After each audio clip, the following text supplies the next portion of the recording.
আসসালামু আলাইকুম। আমি এখন একটা পিঠা বানাবো।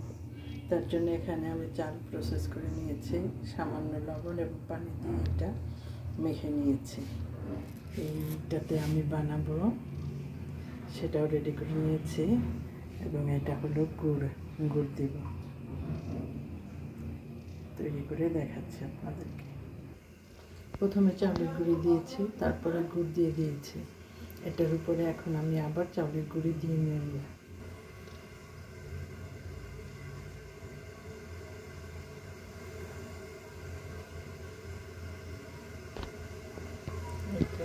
এটা রেডি করে এইভাবে ঢেকে দিয়েছি। এখন এটা আমি ভাপে বসিয়ে দেব। আমার পিঠাটা হয়ে গেছে, এখন আমি এটা নামিয়ে নেব।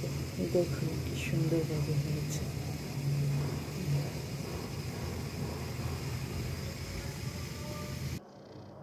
আমার পিঠাটা বানানো হয়ে গেছে। ভালো লাগলে লাইক, কমেন্টস এবং শেয়ার করবেন প্লিজ।